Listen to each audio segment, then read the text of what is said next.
وأشهد أن محمدا عبده ورسوله صلى الله عليه وسلم أما بعد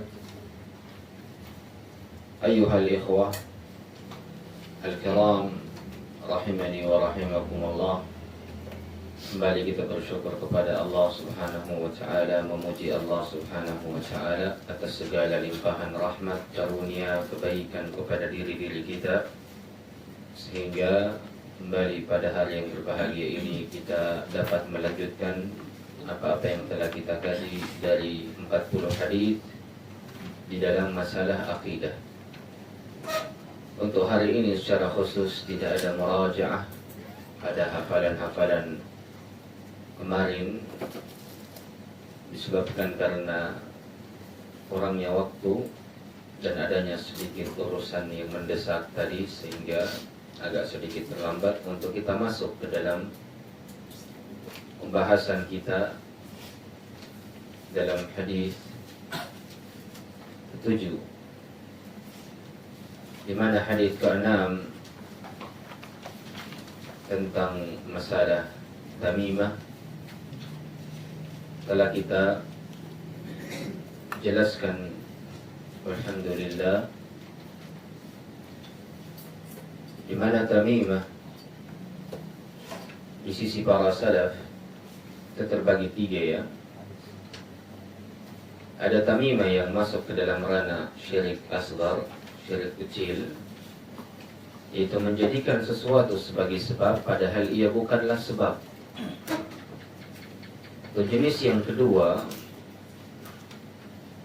syirik akbar, dia menjadikan sesuatu sebagai sebab tapi meyakini sebab inilah yang memberikan efek dan dampak dan bukan Allah. Nah, ini syirik akbar. Jenis yang ketiga adalah tamimah yang berasal dari Al-Quran, menggantungkan kalung-kalung yang ada ayat-ayat Qurannya di leher anak-anaknya, di depan pintu rumahnya, di dalam mobilnya, dan seterusnya. Ini di sisi para salaf ada 2 hukum. Ada 2 hukum. Yang pertama adalah al-karahah, makruh. Yang kedua adalah haram, karena ia dapat menjadi wasilah kepada kesyirikan. Tapi ternyata setelah saya teliti kembali, itu ada ucapan yang ketiga, dan ini yang kurang kemarin. Kita jelaskan kemarin, tamimah yang berasal dari Al-Quran itu 2 di sisi para salaf. Yang pertama makruh.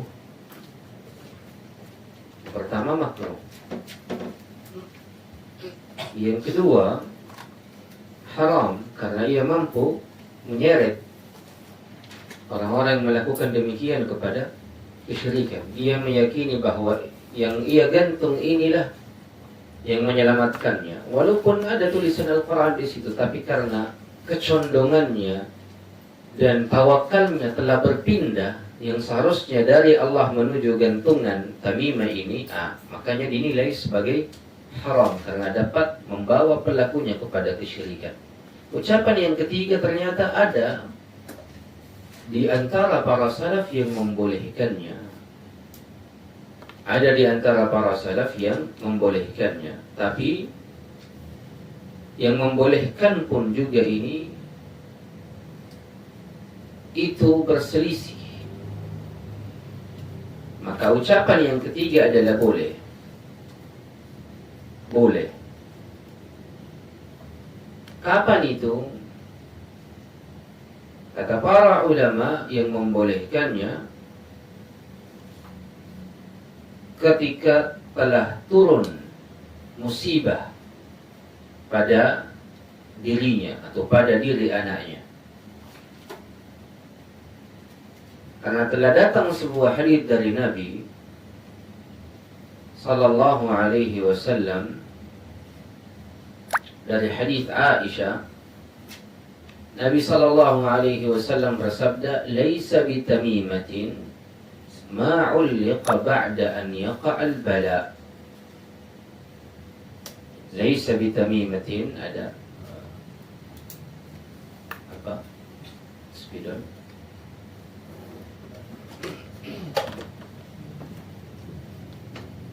Datang haditsnya dari Nabi sallallahu alaihi wasallam riwayat Aisyah.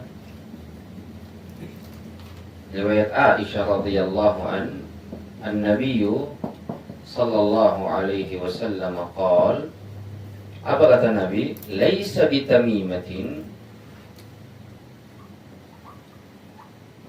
laisa bitamimatin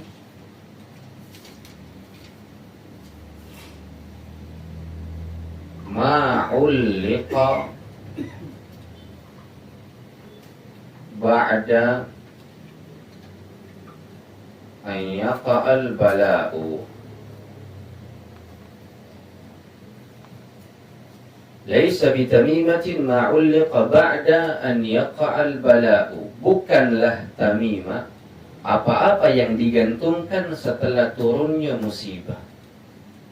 Jadi setelah musibah turun, sakit mungkin langsung digantungkan, maka ini bukan tamimah. Makanya mengapa sebagian para salaf ada yang mengatakan bolehnya, ada yang mengatakan bolehnya.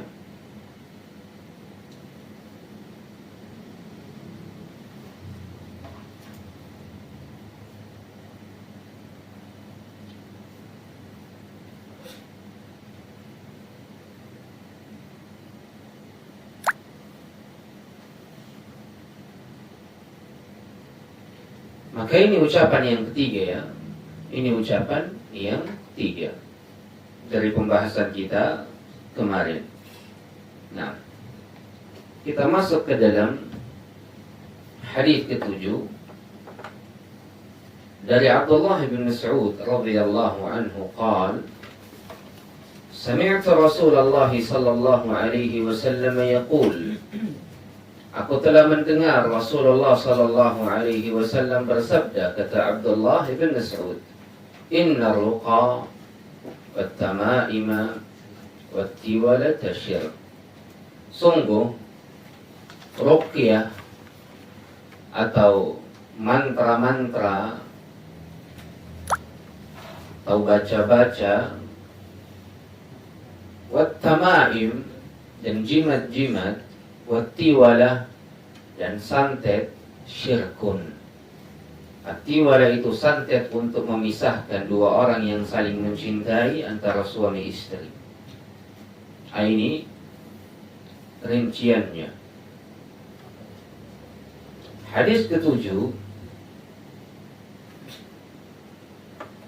Nabi sallallahu alaihi wasallam sampaikan, sungguh ruqyah adalah jampi-jampi mantra-mantra.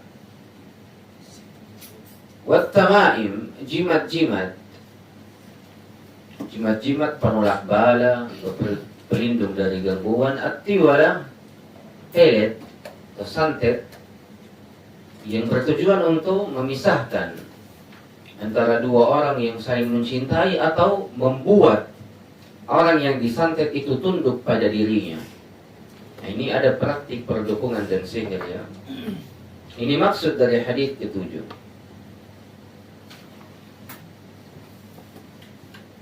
Di sini ada beberapa faedah.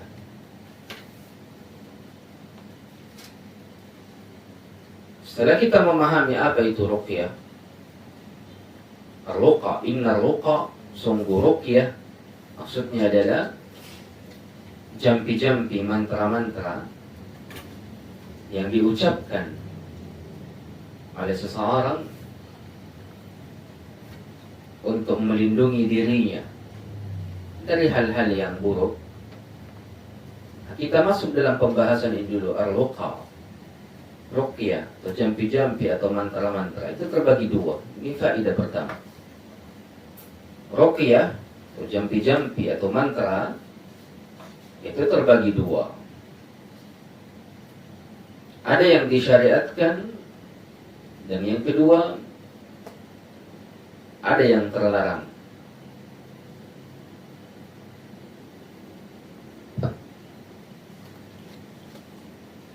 Jadi ar-ruqa, ruqyah atau jampi-jampi atau mantra-mantra ini terbagi dua. Yang pertama ruqyah yang disyariatkan. Yang kedua, ruqyah yang terlarang. Adapun yang pertama, ruqyah yang disyariatkan, para ulama sepakat akan bolehnya selama terkumpul padanya 3 syarat. Ruqyah yang disyariatkan, sepakat para ulama, ruqyah yang disyariatkan, sepakat para ulama akan bolehnya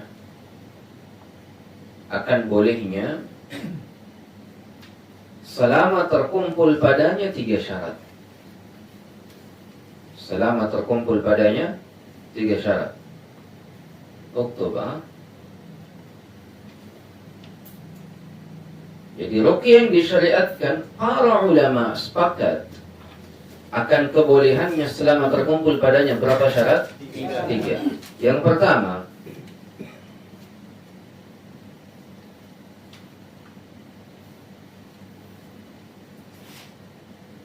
berasal dari Al-Quran.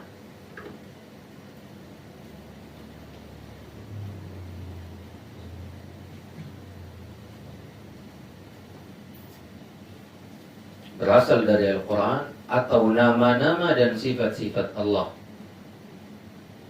Ini yang pertama. Syarat yang pertama, ruqyah itu harus berasal dari Al-Quran atau nama-nama dan sifat-sifat Allah. Ini syarat yang pertama. Syarat yang kedua,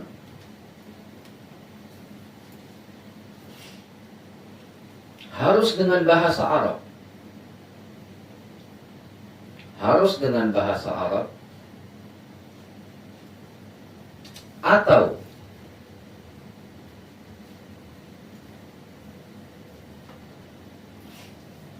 apa yang diketahui maknanya. Ini syarat yang kedua ya. Harus dengan bahasa Arab atau apa yang diketahui maknanya. Jadi kalau bukan bahasa Arab harus dipahami, mungkin bahasa Indonesia harus dipahami maknanya. Dipahami itu maksudnya.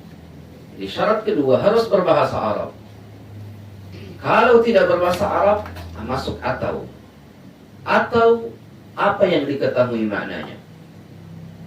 Jadi orang yang mendengar, yang hadir di situ atau orang yang diruqyah harus paham apa yang dibaca oleh orang ini.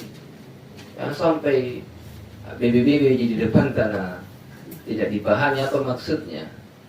Nah, makanya kenapa harus bahasa Arab, ucapannya pakai bahasa Arab atau apa yang dipahami maknanya. Bahasa yang lain tapi dipahami maknanya oleh yang hadir dalam kejadian itu atau oleh yang diruqyah. Nah, itu hendaknya diperhatikan. Ini syarat kedua. Syarat yang ketiga, wajib meyakini ruqyah itu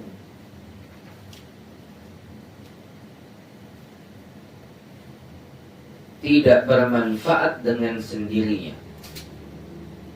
Wajib meyakini bahwa ruqyah itu tidak bermanfaat dengan sendirinya, tapi dengan izin Allah. Tapi dengan izin Allah.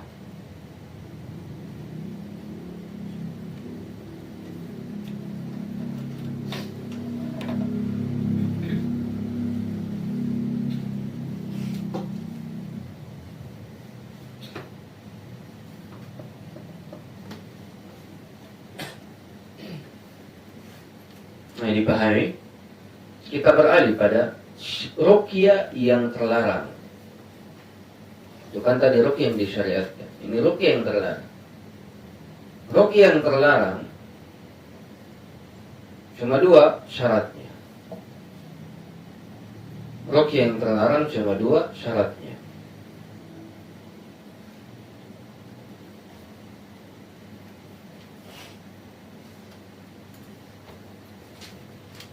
Yang pertama,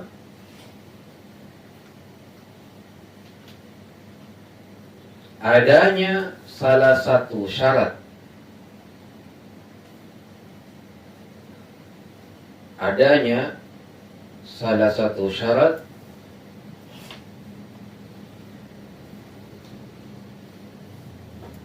pada ruqyah yang disyariatkan, pada ruqyah yang disyariatkan tidak terpenuhi. Tidak terpenuhi. Jadi syarat yang pertama, kapan ruqyah itu disebut sebagai ruqyah yang terlarang? Kalau ada satu saja dari 3 syarat pada ruqyah yang disyariatkan yang tadi kita jelaskan tidak terpenuhi. Mungkin bukan berasal dari firman Allah, atau bukan dengan nama-nama dan sifat-sifat Allah, atau mungkin tidak dengan bahasa Arab, tapi tidak juga dengan bahasa-bahasa yang dipahami, atau adanya keyakinan bahwasanya ruqyah itu bermanfaat dengan sendirinya. Makanya syarat yang kedua pada ruqyah yang terlarang adalah ia mengandung kesyirikan. Syarat yang kedua pada ruqyah yang terlarang ia mengandung kesyirikan. Ini 2 syarat, ya. Jadi syarat yang kedua pada ruqyah yang terlarang adalah ia mengandung kesyirikan.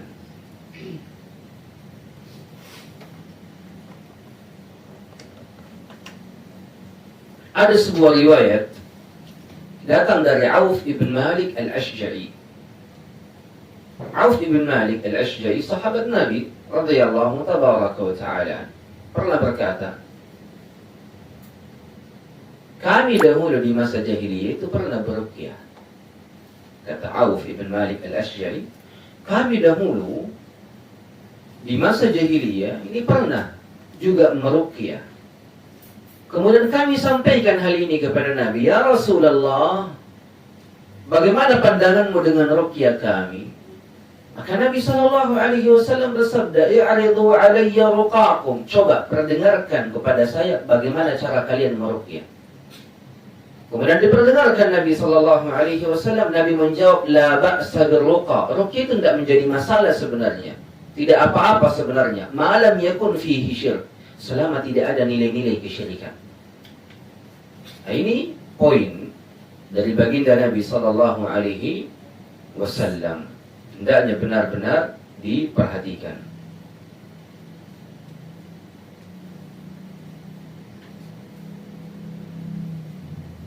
Sekarang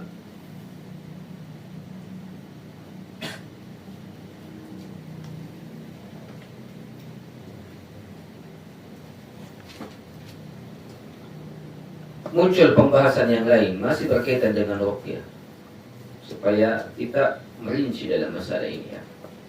Faedah selanjutnya adalah hukum. Masya Allah, Allah. Nah, selanjutnya hukum namanya an-nafas, an-nafati. Hukmu an-nafati. Apa itu? Hukum apa an-nafas? Hah? Apa muridnya Satsuandi? Baraski. Apa an-nafas?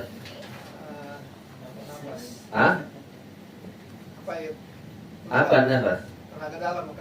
La ilaha, ini serta berhadiah. An-nafas itu adalah, nah, di sini kita akan bahas 2, ya, hukmun nafas wa at-tafl. At-tafli. An-nafas itu adalah meniup. Jadi ya baca-baca minuman, kemudian dia.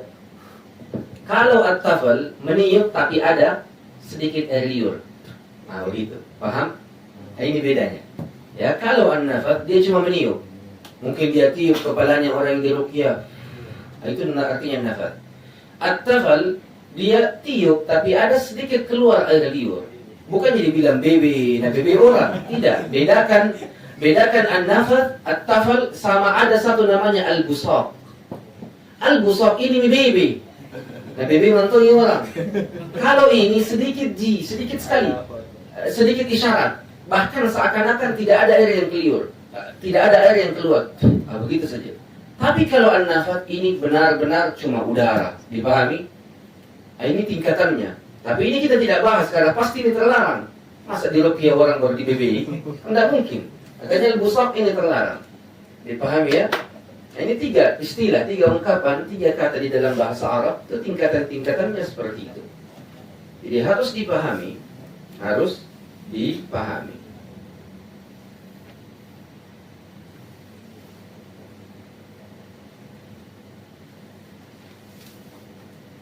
Orang yang belajar bahasa Arab akan mendapati keindahan yang sangat luar biasa karena dalam bahasa Arab ada kata-kata yang tidak ada di dalam bahasa Indonesia, sehingga kita mampu untuk membedakannya. Contoh kasus, kalau di Indonesia tante-tante, tante ini atau bibi. Tapi kalau bahasa Arab itu membedakan, ini bibi dari ayah, namanya begini. Bibi dari ibu, namanya begini. Ada istilahnya. Tapi kalau bahasa kita ditambahi, ya ini tanteku, tapi tante dari ayah ada tambahannya, embel-embel di belakangnya. Kemudian ini juga tanteku, tapi ini tanteku dari jalur ayah panjang. Tapi kalau bahasa Arab ada satu kata, ada satu kata. Makanya mengapa bahasa Arab itu adalah bahasa yang sangat luas. Bahasa yang sangat luas.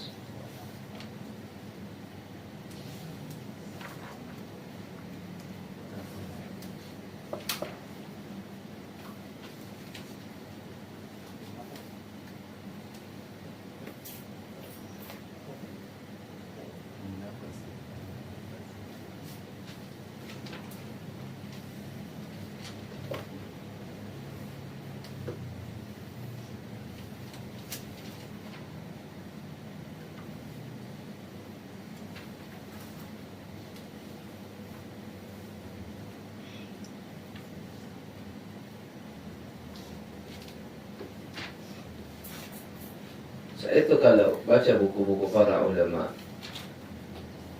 ya, dalam bahasa Arab tingkatan-tingkatan seperti ini. Contoh, ini kan an-nafat, udara yang keluar dari mulut. Begitu. Tapi kalau naik lagi ada udara kemudian dicampur sedikit dengan air liur, walaupun kadang air liurnya tidak terasa, itu namanya at-tafil. Tapi kapan air liurnya terasa namanya al-busaq. Sama halnya, apa artinya al-ilm? Al-ilm itu, ilmu itu adalah menjauhi kesalahan. Itu makna dari makna-makna ilmu. Seseorang tidak dikatakan berilmu sampai ia menjauhi kesalahan. Kalau dia lebih tinggi lagi namanya adib. Adib itu adalah apa istilahnya adib di dalam bahasa Indonesia?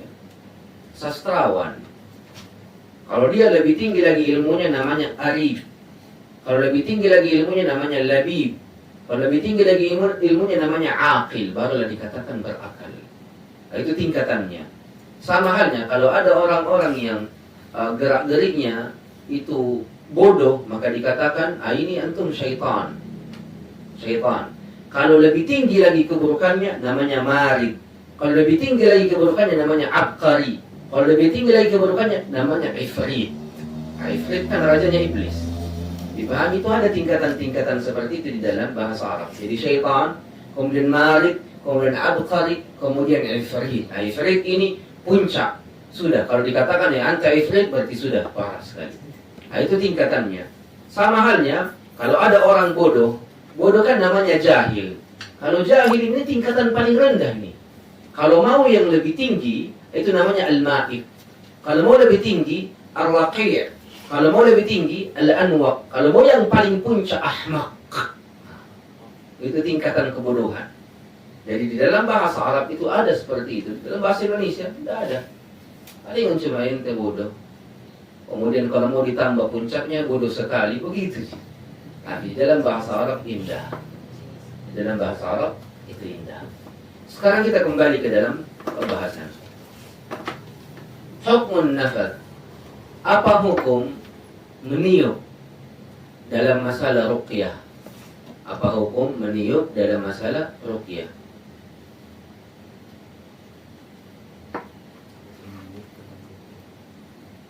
Dan nafas itu mesti dengan mulut ya, tidak ada dengan hal yang lain. Jangki seperti yang terjadi saat ini, dia itu meruqyah dengan apa? Dengan tembak-tembak mainan anak-anak. Antum pernah lihat videonya? Hah? Saya lihat videonya, ada orang ibu-ibu diruqyah. Katanya ada setannya diruqyah. Ini yang peruqyah dia pakai tembak-tembak mainan yang warna-warni itu, kemudian baru bunyi-bunyi. Dan itu jinnya dengan cerdasnya jinnya itu mempermainkan manusia, pura-pura jinnya berteriak panas padahal apa yang diharapkan dari hal-hal seperti ini? Jadi sejatinya jin itu juga kadang berdusta, kadang berbohong. Makanya kenapa seorang itu ketika meruqyah jangan pernah berbicara dengan jin. Kalaupun berbicara dengan jin, apa yang engkau ingin dapatkan? Kalaupun ia jujur, apakah engkau tahu ia jujur? Dan kebanyakan dari ucapan syaitan itu dusta. 99 kali dusta, satunya yang benar. Bagaimana cara engkau membedakannya? Makanya ada sebagian orang di zaman ini menisbatkan dirinya kepada Ahlus Sunnah. Cara ruqyahnya adalah dia berbicara dengan jin, dengan mengatakan kepada orang yang diruqyah, apa yang kau lihat? Kemudian dia mempercayai apa yang diucapkan oleh peruqyah ini. Saya lihat begini. Jadi dibacakan dulu ayat tertentu, dibacakan ayat tertentu sampai dia pusing. Kemudian sudah itu ditanya, apa yang kau lihat? Kemudian jinnya mengatakan, saya lihat ini. Dan dengan itu dia menghukumi, oh berarti penyakitnya ini, oh berarti caranya begini. Apa yang engkau bisa menjaminnya? Bagaimana engkau menjaminnya bahwa ucapan yang keluar tadi itu kejujuran? Makanya ini keliru. Di antara cara-cara ruqyah yang keliru, orang cara meruqyah tidak berdiskusi, tidak mengambil pendapat syaitan. Dia meruqyah saja dan memaksanya keluar dan memasukkan syaitan itu ke dalam Islam. Begitu cara ruqyah yang syar'i. Adapun berbicara dengan syaitan, kemudian dengan ucapan syaitan, dengan pendapat syaitan itu dia mengambil hukum, oh kalau begitu obatnya begini. Nah ini tidak ada jaminan sama sekali, bahkan masuk dalam cara-cara yang batil. Dan banyak cara-cara seperti ini yang keliru. Nah ini poin hendaknya diperhatikan. Kita kembali, hukmun nafathi fi ruqyah. Hukum meniup di dalam masalah ruqyah. Hukum meniup di dalam masalah ruqyah. Ini hukum nafath, meniup ya, dalam masalah ruqyah terbagi dua. Mamnu'. Apa artinya mamnu'? Kalau tidak tahu lagi mamnu', kan datuk santri ini. Apa artinya mamnu'? Terlarang. Terlarang. Mamnu', terlarang. Ini hukum yang pertama. Hukum yang kedua, tulis dulu. Jadi an-nafath hukumnya terlarang. Hukumnya terlarang. Itu pendapat yang pertama. Hukum yang kedua,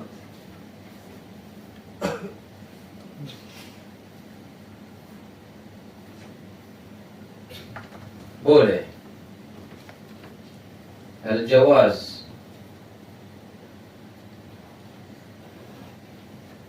Al-jawaz, jawazun. Bedakan jawaz sama zawaj.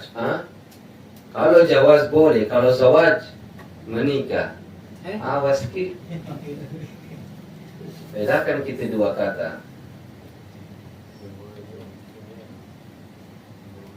Al-jawazun itu boleh. Ini terlarang. Boleh. Saya tambahkan faedahnya. Mamnu ini ucapan siapa? Ikrimah. Ikrimatun. Dan siapa? Ashab. Apa artinya ashab? Sahabat-sahabat. Kalau sahib itu cuma satu, kalau ashab banyak. Sahabat-sahabat Ibnu Mas'ud. Jadi sahabat-sahabatnya Ibnu Mas'ud. Ibni Mas'ud. Paling kuat adalah bolehnya, al-jawaz. Pendapatnya siapa? Ibnu Sirin yang pertama, kemudian Ibnu Al-Qayyim, kemudian al-jumhur. Al-jumhur, mayoritas para ulama. Apa dalilnya? Hadis Aisyah. Aisyah ini istri Nabi, paling banyak mengetahui apa-apa yang tidak diketahui oleh para sahabat yang lain. Kata Aisyah, sungguh Rasulullah pernah meruqyah dengan cara meniup. Pernah meniup di dalam masalah ruqyah.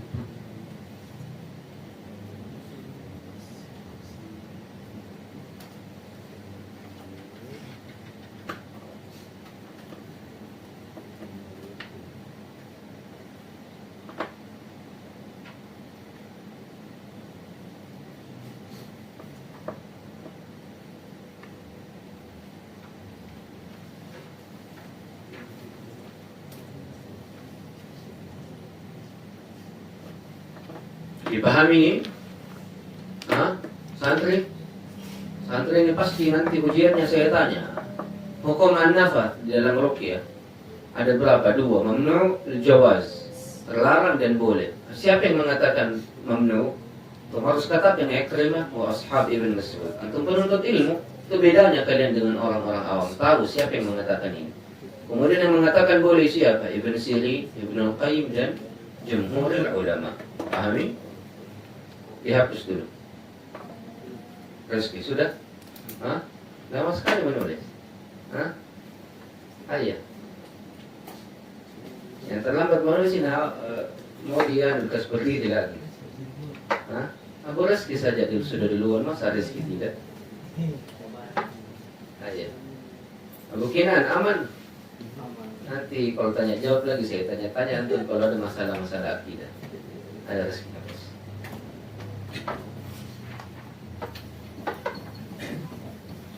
Dihapus semua saja.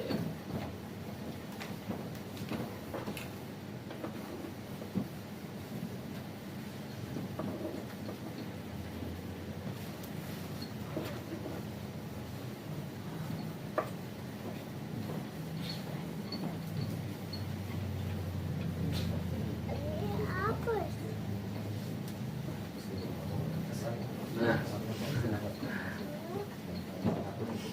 baik. Hukmu tadi sudah apa? An-nafath ya. Sekarang hukmu at-tafl. Hukum at-tafli. Kenapa at-tafli? Dia mudhaf ilaih kepada ini. Tapi kalau dia tidak ada ini, dia at-taflu. Ini nanti akan dipelajari di dalam bahasa Arab. Hukum at-tafl. At-tafl juga hukumnya dua. Oke? Makruh. Apa artinya makruh? Hah, santri? Apa artinya makruh? Makruh. Kalau tidak tahu kok seperti itu semua. Apa artinya makruh? Apabila kalau dikerjakan. Saya tidak mau pengertian dari sisi usul fikih. Saya mau makna satu kata. Mamnu terlarang. Kalau makruh? Haram. Ada palu-palu. Sudah jelas makruh haram itu berbeda, dikatakan lagi haram.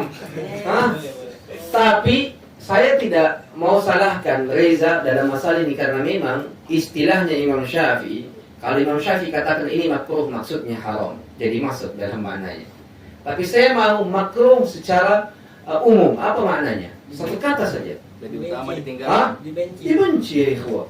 Bukan lebih utama ditinggalkan. Lebih utama ditinggalkan. Berapa kata Abu Mus'ab? 3. Nah, ya. Lebih utama ditinggalkan. Ini 3 kata. Kita cuma mau satu kata. Makruh dibenci. Kariha yakrahu. Kariha yakrahu ikrah. Membenci. Itu bahasanya. Jadi makruh dibenci. Isim maf'ul. Bagi siapa yang sudah pelajari sharaf. Makruh itu dibenci. Apa maksudnya dibenci? Lebih baik ditinggalkan. Lebih baik ditinggalkan. Itu maksudnya. Makruh dibenci.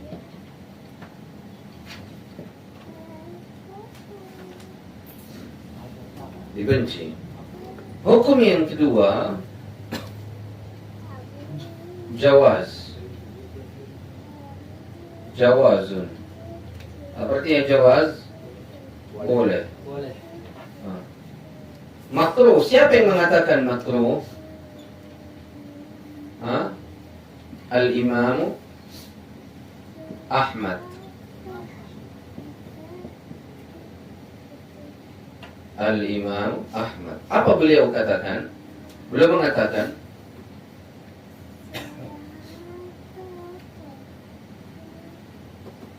yuqrabu taflu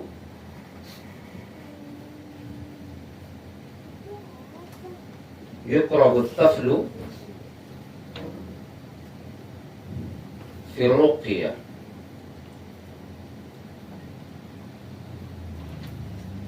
wala ba'sa bin nafl.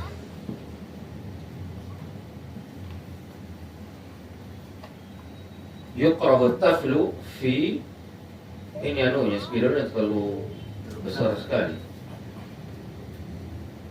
Wala ba'sa bin nafsi. Kurang itu. Ada dia. Yuqrabu taflu fi ruqyah wala ba'sa bin nafsi. Yuqrabu, dibenci at-taflu, at-tafl, yaitu meniup dengan adanya air liur yang keluar. Fi, di dalam ruqyah, wala ba'sa, dan tidak mengapa bin nafsi, dengan nafas, cuma meniup saja. Ini ucapan al-Imam Ahmad. Al-jawaz. Kenapa al-jawaz? Ucapannya siapa? Sebenarnya tidak ada ucapan. Hukum al-asal. Hukum asalnya memang dalam masalah ruqyah itu apa? Boleh. Hukum asal dalam masalah ruqyah boleh dengan apapun selama tidak mengandung kesyirikan. Hukmul asal, yani hukum asalnya. Hukum asalnya.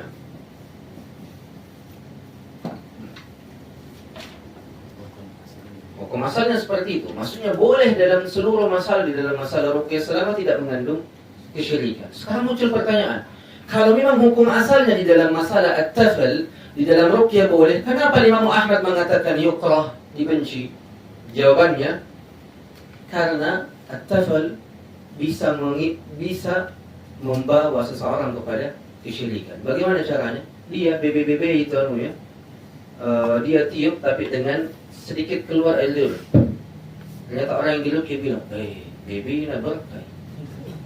Bisa saja air liurnya berkah. Setiap orang ini melakukan at-tafl, meniup dengan adanya air liur keluar sedikit, ini pasti orangnya sembuh. Bisa mengacu kepada kesyirikan sehingga Imam Ahmad mengatakan yukrah. Tapi kalau meniup cuma udara saja. Tapi kalau at-tafl kan ada air liur sedikit, ada air liur sedikit. Itu yang dikhawatirkan, makanya Imam Ahmad membencinya. Tapi secara hukum asal, selama tidak ada hal-hal yang memicu kepada kesyirikan, membawa kepada kesyirikan, maka tetap pada hukum asal. Maka dilihat konsepnya seperti apa. Ini orangnya orang awam sekali, maka jangan gunakan at-tafl. Kenapa? Dikhawatirkan dia meyakini bahwa liurnya ini ustaz keberkah. Bisa saja, kan begitu. Baik. Kemudian kalau dia adalah orang yang sudah paham, jawaz, maka boleh sekali-sekali at-tafl. Jadi dilihat dari kondisi. Itu pentingnya kita mempelajari apa? Adanya silang pendapat untuk mencocokkan keadaan orang-orang yang kita ruqyah. Dipahami? Sudah? Ada pertanyaan sampai sini? Kita ambil 10 menit. Karena kalau Satsuan datang biasa ngopi dulu di bawah. Kita ambil 10 menit. Karena kita terlambat tadi, kita ambil 10 menit. Ustaz, praktek yang mendoakan misalnya air atau di botol seperti itu, kalau ditiup, ini contohnya Ustaz? Iya, ini tiup. Saya boleh minum sebentar ini. Begitu. Ini berarti ruqyah. Tapi ada syarat 3 tadi ya. Apa itu? Dengan Al-Quran atau dengan nama-nama atau sifat-sifat Allah. Kalau bukan, kalau sudah dengan Al-Quran, maka dengan apa? Dengan bahasa Arab. Kalau bukan dengan bahasa Arab, adalah dengan bahasa yang dipahami. Kemudian ruqyah tersebut tidak dipahami dan tidak diyakini bermanfaat dengan sendirinya, tapi dengan izin Allah. Dan itu tidak boleh mengarabkan bahasa Indonesia gitu. Misalnya, karena kan ada orang yang biasa seolah-olah berbahasa Arab padahal bukan dari Quran, bukan dari hadis. Artinya bahasa Itu sudah keliru berarti. Iya. Karena dia kehilangan syarat yang kedua. Syarat yang kedua harus bahasa Arab atau harus bahasa yang dipahami. Akhirnya dia Arab-Arabkan. Iya. Dari tahu apa Nabi bilang, tapi dia Arab-Arabkan. Sudah keliru. Bukan ruqyah yang disyariatkan. Dipahami itu 3 syarat harus terpenuhi tadi. Jadi gampang sekali membedakan. Ini orang ruqyah betul atau tidak. Dengan 3 syarat tadi itu. Selesai. Ada salah satu dari 3 syarat itu tidak terpenuhi masuk dalam ruqyah yang terlarang. Apatah lagi sampai ada nilai-nilai kesyirikan. Dia bilang, wahai Badawi, wahai Husain, wahai Hasan, wahai Fulan. Dia sebut nama-nama para wali. Sudah, ini masuk dalam nilai-nilai kesyirikan. Pahami? Ayo, fadhal, Rizky, hapus. Kita masih dalam pembahasan ruqyah. Ruqyah ini panjang-panjang sedikit. Banyak-banyak jima-jima yang sama mantra-mantra ini.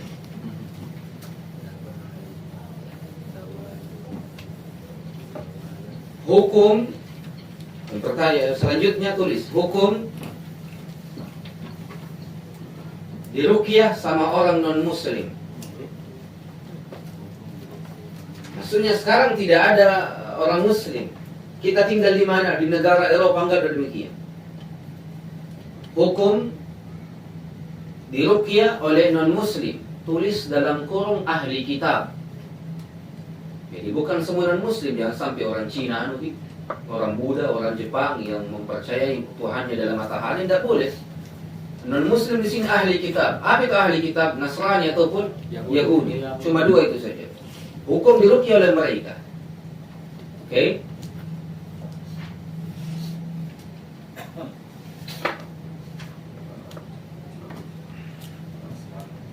Ini untuk santri saja. Kalau mau ditulis sama teman-teman mustami silakan. Hukmu, ini bahasa Arabnya.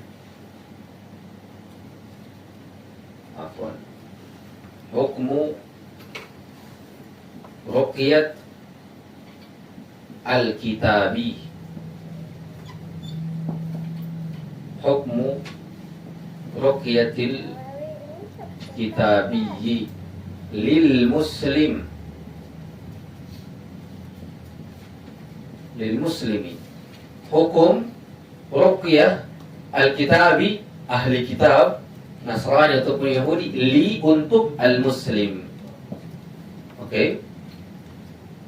Terbagi 2. Yani para salaf berbeda pendapat dalam masalah ini. Yang pertama, mamnu.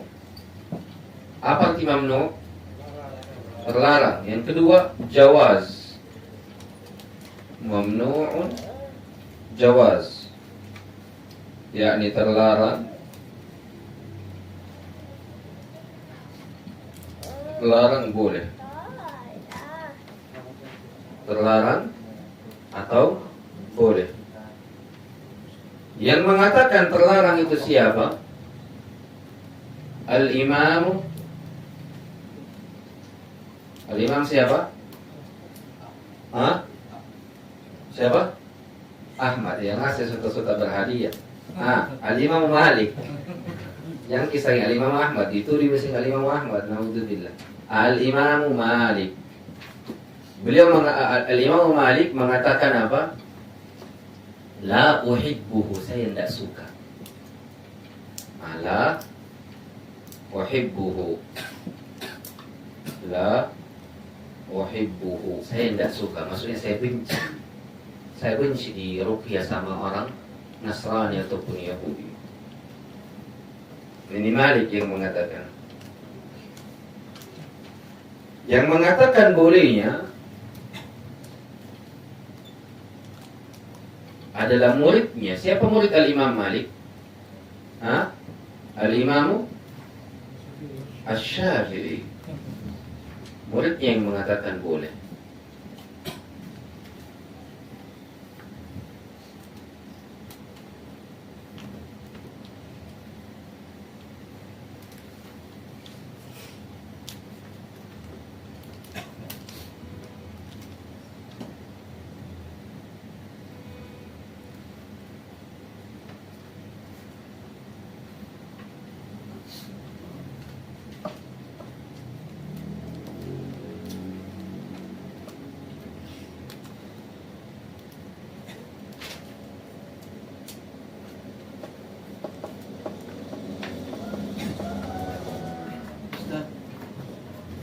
kitab ini, katakanlah sekarang ini kalau itu mau dilakukan, katakanlah Nasrani atau Kristen, mereka masih bisa digolongkan sebagai ahli kitab. Masih bisa.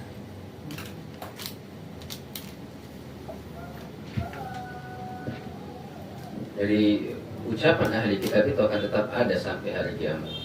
Bagaimana sekarang Ustaz ini orang-orang Nasrani, orang-orang Yahudi kadang tidak percaya Tuhan? Iya, tidak percaya dengan Tuhan, sama dengan ateis di zaman ini. Coba, ateis di zaman ini tidak percaya Tuhan, tapi kalau datang musibah pada dirinya, apa yang dia lakukan? Ini tandanya apa? Dia tahu bahwa ada Tuhan sebenarnya. Itu kan menunjukkan bahwasanya ini di antara ucapan-ucapan karena kesombongannya, tapi hatinya tetap yakin bahwa ada Tuhan. Begitupun dengan ahli kitab di zaman ini, Nasrani ataupun Yahudi. Al-Imam Syafi'i, apa dalilnya? Kenapa mengatakan boleh? Tidak boleh membolehkan sesuatu kalau tidak ada dalilnya. Imam Syafi'i punya riwayat datang dari Abu Bakar. Abu Bakrin.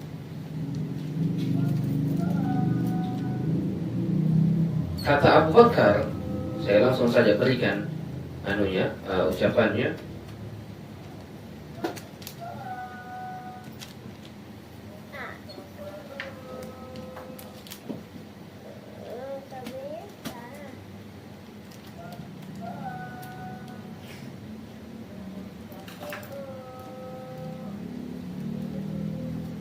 Al-Imam Syafi'i menukilkan dari Abu Bakar. Abu Bakar radhiyallahu tabaraka wa ta'ala selaku ayah pernah masuk ke kamar putrinya Aisyah radhiyallahu anha. Tiba-tiba Aisyah radhiyallahu anha ketika didatangi oleh ayahnya Abu Bakar mengeluh kesakitan, dan ternyata ada seorang Yahudi yang meruqyahnya, Yahudi meruqyah Aisyah. Maka Abu Bakar langsung datang mengatakan kepada Yahudi itu, wahai Yahudi, irqiha bi kitabillah, ruqyalah putriku ini Aisyah dengan Al-Quran. Makanya kebolehan diruqyah oleh ahli kitab bagi seorang muslim adalah memiliki dua syarat. Harus dengan Al-Quran. Harus dengan Al-Quran. Itu poin pertama. Yang kedua, adamu dhihab ila kana isihim. Adamu dhihabi ila. Jadi yang pertama syaratnya harus dengan Al-Quran diruqyah. Kapan orang-orang ahli kitab ini tidak meruqyahnya dengan Al-Quran, berarti salah satu syarat dari ruqyah syariah tidak terpenuhi, sehingga masuk dalam ruqyah terlarang. Ada syarat kedua, adamu dhihab, tidak boleh pergi kepada gereja-gereja mereka. Dia yang harus datang, atau kita yang datang ke rumahnya. Tapi kita mendatangi gerejanya, karena pasti yang meruqyah juga ustadznya, kan begitu. Sebagaimana dalam kaum muslimin yang meruqyah adalah ustadz, maka di orang-orang ahli kitab juga yang meruqyah adalah ahli kitabnya. Siapa? Pendetanya ataupun selainnya. Maka tidak boleh pergi ke gereja-gereja mereka. Ini artinya adamu. Adam itu tidak boleh. Dhihab, pergi. Ila, ke kana isihim. Jamak dari kanisa itu gereja-gereja mereka. Tidak boleh pergi ke gereja mereka. Nah, ini Al-Quran. Ini dua syarat. Berdasarkan apa? Kenapa kita ambil dua syarat ini pada kebolehan ini? Berdasarkan ucapannya Abu Bakar. Abu Bakar mengatakan irqiha bi kitabillah, ruqyah dengan Al-Quran, kitabullah. Kemudian Yahudi itu yang mendatangi rumah Aisyah, bukan Aisyah yang pergi ke gerejanya, makanya disyaratkan ini. Dipahami? Jangan sampai karena tidak ada orang muslim di kampung tak ataupun di negeri yang kita tinggal di sana, karena kita di Eropa, malah kita datang ke gereja. Tidak, dia yang dipanggil ke rumah. Bahkan ketika pendeta itu meruqyah dengan Al-Quran di gerejanya, tetap tidak boleh. Jangan sampai bilang, Ustaz, masalahnya ada ini ahli kitab di luar gereja, dia bisa datang ke rumah, tapi dia meruqyah tidak dengan Al-Quran. Berarti satu syaratnya tidak terpenuhi. Tapi ada pendeta di sana meruqyah dengan Al-Quran, tapi harus pergi ke gerejanya. Berarti terlarang juga karena syarat yang kedua juga tidak terpenuhi. Harus kedua-duanya terpenuhi. Pahami? Dan ini zahir dari ucapan Abu Bakar.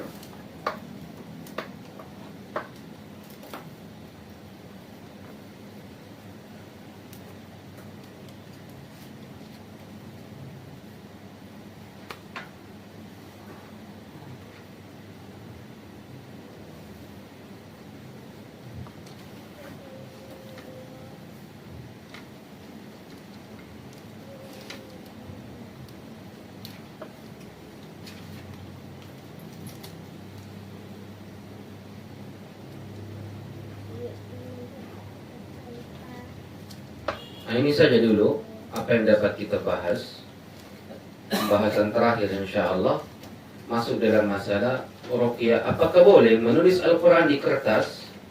Kemudian kertas itu diturunkan ke gelas ini kemudian meminumnya. Itu kan ada praktik-praktik begitu. Itu ada atau tidak? Boleh atau tidak? Abu Kinan, boleh atau tidak? Awas ki serta-serta berhadiah. Wallahu a'lam. Ahsan. Itu jawaban yang paling bagus. Rizki sama yang bilang Imam Malik, Imam Ahmad kalau bukan Imam Ahmad. Reza yang bilang haram kalau makruh. Ini poinnya ya. Baik. Itu pembahasan terakhir insyaallah pada pertemuan yang akan datang, hukum menulis Al-Quran pada sesuatu kemudian dicelupkan di air dan meminumnya itu bagaimana. Kemudian ada sebuah konsep ruqyah disebutkan di dalam istilah-istilah orang-orang Arab at-taqatur riki akan datang.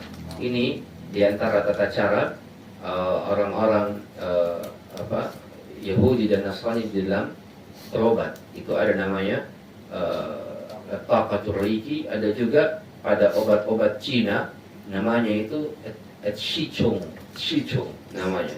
Nanti akan kita jelaskan rinciannya insyaallah tabaraka wa taala. Kemudian kita masuk ke dalam hadis ke-8, kita baca sama-sama. Saya membaca untuk ulangi. An Abi Waqid al-Laythi. An Abi Waqid al-Laythi. Qidin al-Laythi karena di sini Waqidin kemudian setelahnya alif lam. Jadi harus ditambah nun. Boleh sebenarnya Abi Waqid al-Laythi. Boleh kita mengatakan begitu. Abi Waqid al-Laythi. Tapi kalau mau disambung Abi Waqidin al-Laythi. Ulang. An Abi Waqidin al-Laythi.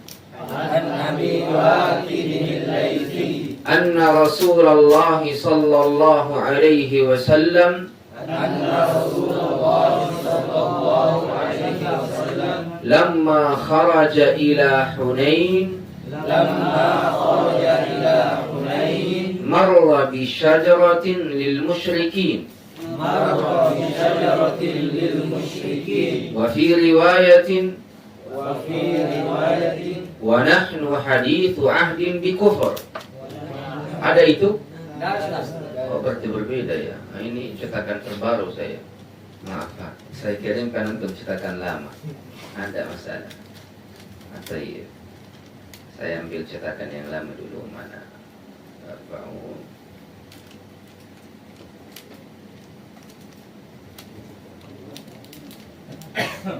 Baik.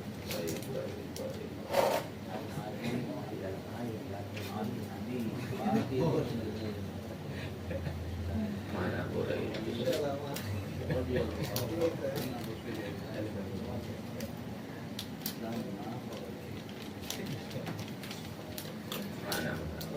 Baik, bismillah. Hadis ke-8.